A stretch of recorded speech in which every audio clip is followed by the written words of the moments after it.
Hello and welcome back to Forge Yourself Forward. I'm your host, Mike. If you're a parent, have you ever been so stressed out that you kind of lost track of exactly what you were doing, whether it's in your house, a store, or even out just trying to get the kids into a car? That happened to me today, and I wanted to share it with you because I think it's important to acknowledge that certain stressors in life, especially when you're a parent, are going to happen. And, some of the things that I do to, kind of either move past them, help the situation, or ultimately find a path through, which I think is most important for most of us. So, if you're a parent of young children like I am, a 5-year-old and a 3-year-old, one thing that we all know is that your time is not your time. There's no such concept unless they're sleeping or somebody else is watching them. And for me, I've always found that to be one of the most difficult things of parenthood. I think when you become an adult, I think, one of the best parts about being an adult is you have the ability to get up and go wherever you want, sometimes whenever you want, and really get to enjoy that kind of time. And it's wonderful.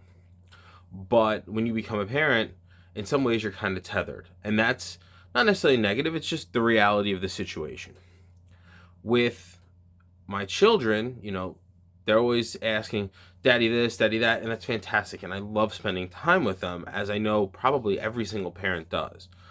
But that doesn't change the fact that you're still an individual person that has things that they either want to accomplish, want to do, or sometimes just want to relax because it's either been a very stressful week, it's a trying time, maybe the weather's not the best outside, maybe you're feeling kind of out of it. All of these things happen. And what do you do when those situations happen? So I'll give you a perfect example. Over the weekends, I have the kids for the majority of the time because my wife works the overnights. So my wife leaves at around 11 o'clock at night on a Friday night. She works all night Friday night. She sleeps during Saturday during the day.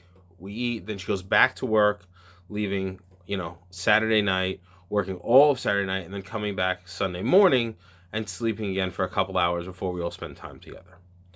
That means that I'm in charge of the kids, making sure that they have all the things that they need and, try to do fun activities with them because I'm working during the week.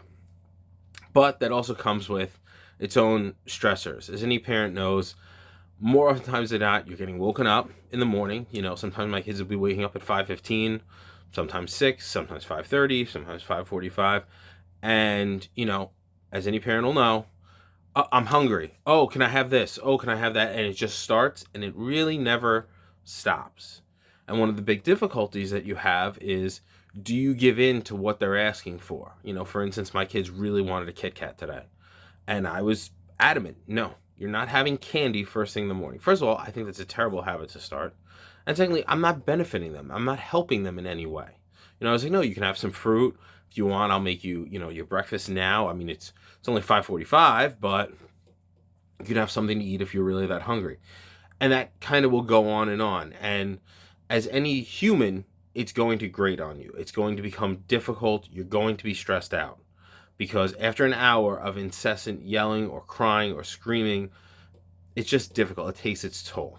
One of the things that I've found that really helps in those situations is I know this is the simplest advice ever, but it works for whatever reason.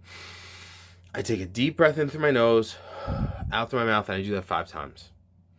I just do that, and I think to myself, I must do this for their benefit. I must do this because I'm the parent. If I don't help them have healthy habits, or if I don't help them have healthy boundaries, or whatever, what am I doing?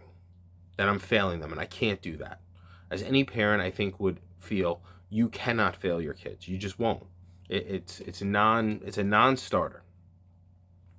Another example today would be, so I took the kids grocery shopping first thing in the morning. I like to do it on Sundays when it's quiet, you can kind of get in and out.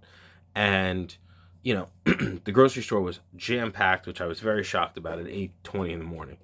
But as we're checking out, the kids want this, the kids want that, and I'm trying to coordinate. I'm talking to the cashier, and, we had somebody pass by that we knew, so we were saying hi. And all of a sudden, I get the amount of the bill, and it sounded a little bit off to me. And I said, oof, wow, that sounds expensive. But, with everything going on, I wasn't paying attention.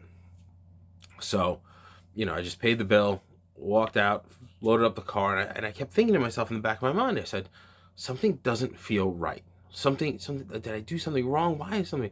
So I get home, I'm unloading the groceries, and I look at the receipt. And looking at the receipt, I got charged for 71 peppers when I only bought one pepper. So, big discrepancy. And, at first I was, obviously frustrated, but at the end of the day, it's my fault. It's my responsibility and it's my fault. And that brings me back to my second point. You have to take ownership for what you have control over, for your responsibilities. It's not my kid's fault that I wasn't paying attention. It's my fault that I wasn't paying attention. I could have taken an extra second. They didn't, it's not them, it's me. And you always need to bring that back to what you control. You control yourself, whether you lose your cool, whether you lose your focus, or whether or not you're even paying attention, or whether you're present, which really, I think, ultimately is probably the most important thing when you're with your kids. And then lastly, learning to let things go and just be, it is what it is, and you move forward. So one of the things we bought was milk. My kids like to drink milk, and I had poured milk for one of my kids. He's very happy. He goes in, he's drinking, and I'm putting the groceries away, and I'm putting the things away. And all of a sudden I hear, oh, it was an accident. And I go, what's an accident? So I go in, and there's milk all over the floor. He goes, it's just a little accident. I go, at first, every person, I think, has, oh, God damn it, I have to clean this up now. But I didn't say that. I looked at him, I go, oh, you dropped it. I go, okay. He goes, can we get paper towels? I go, yep, we're going to clean it up. That's it. Clean it up, no big deal. No fuss, no muss. We cleaned it up, got him some more milk. He went on about his day. And the point of that story is, despite all of the craziness that happened this morning, this all happened in the span of 4 hours is what I'm talking about, which is even funnier. But the point is, certain things you can control, certain things you can't, but you can control your reaction. And how I reacted to him says everything. The last thing that I would want to do is make my son feel that he did something so egregiously wrong by making a mistake. We all make mistakes, and we need to remember that as parents, your kids are going to make mistakes. Yes, you're probably going to end up having to clean them up at some point, but that doesn't mean that they did anything wrong. You help them, you teach them, you move forward. And that's what's most important. That's how you forge them forward, because you're forging yourself forward. So it's just something I wanted to leave you with today, something I was thinking about that occurred to me. And, when you start to put these things into play, instead of either snapping or just, withdrawing, I think it makes life richer. And I think it makes being a parent richer and being a person richer. So give it a try, and just remember, you got this.